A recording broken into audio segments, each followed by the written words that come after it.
Olá, turma do nono ano, aqui quem vos fala é o professor Abrão Nascimento, professor da disciplina de História, e estaremos iniciando mais uma videoaula desta disciplina.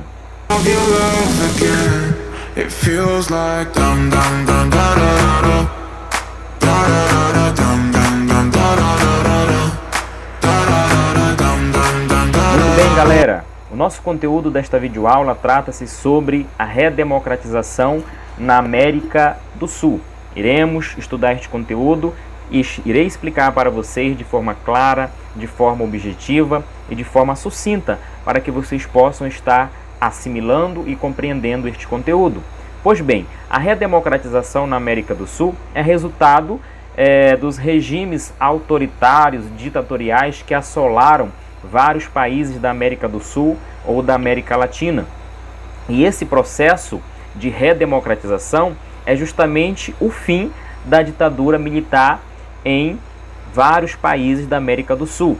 Mas para que isso viesse a acontecer, foram necessários alguns fatores que serão determinantes para o fim da ditadura militar e de regimes autoritários em alguns países da América do Sul e da América Latina. Entre esses fatores podemos citar o processo de resistência democrática nesses países, a união de instituições sociais, a união de movimentos sociais, a união do movimento estudantil, a reorganização dos partidos políticos, porque vou deixar bem claro para vocês que durante os regimes autoritários ou ditatoriais, os partidos políticos eram colocados na ilegalidade. Portanto, esses partidos que foram colocados na ilegalidade começaram a se reorganizar, começaram a se unir a esses movimentos sociais, a essas instituições, a sociedade civil organizada, ao movimento estudantil, lutando, sendo resistência contra esses regimes ditatoriais. Então nós teremos aí um passo para restabelecer a democracia nesses países. A partir de 1979 e 1990, muitos países da América do Sul irão vivenciar a transição democrática. Por exemplo, o fim do regime militar ocorreu em 1982 na Bolívia. Em 1983 foi a vez da Argentina. Em 1984 foi a vez do Uruguai. Em 1985 foi a vez do Brasil. E em 1988 foi a vez do Chile.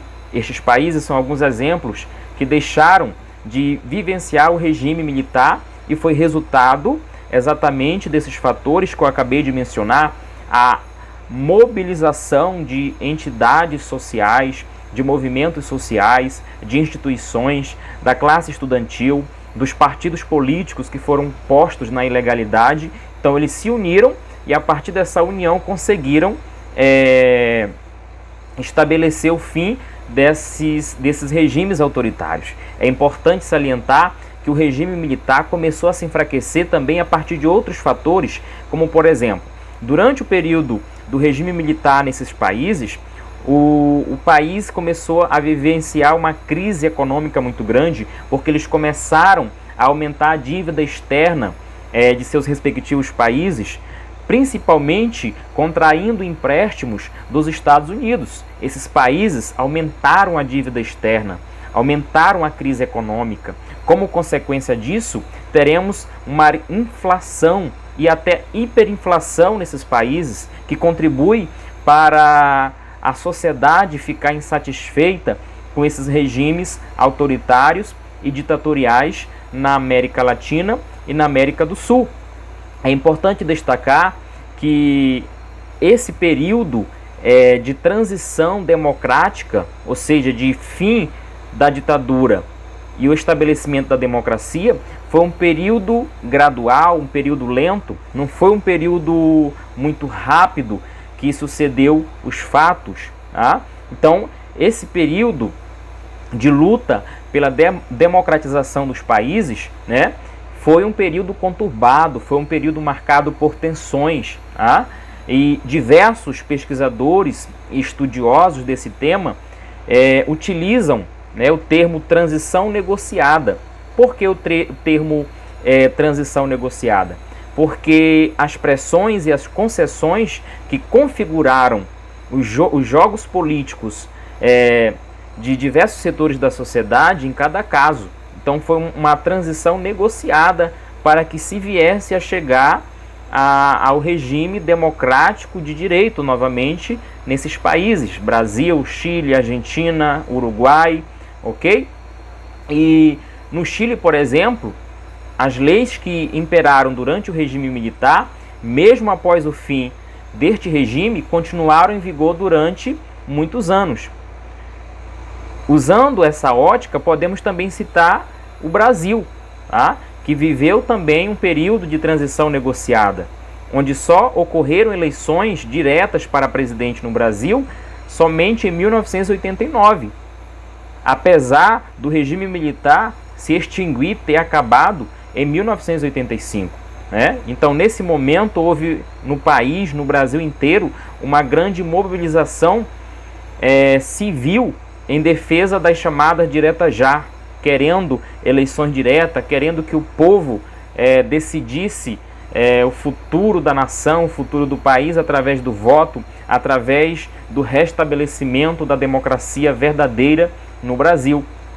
Outro dado importante para a compreensão histórica das experiências de transição é exatamente a grave crise econômica que a maioria dos países da América Latina enfrentou no período da ditadura militar. Então, a crise econômica que foi vivenciada no período da ditadura militar contribuiu de maneira significativa para que a sociedade se mobilizasse, se organizasse e fossem às ruas lutando pelo fim de regimes autoritários e o restabelecimento da democracia. Por isso o termo redemocratização. Eram países que eram democráticos e viveram um período autoritário, um período que não durou muito tempo devido principalmente a esses fatores: crise econômica, inflação, aumento da dívida interna. Os países, a maioria dos países que viveram regimes autoritários e ditatoriais viveram um processo de não industrialização, ou seja, não avançou o período de industrialização no país, nesse período em que vigorou o regime ditatorial. Eu espero que vocês tenham compreendido. Foi apenas um resumo bem prático e sucinto da redemocratização na América do Sul. Obrigado pela atenção e que vocês tenham bons estudos.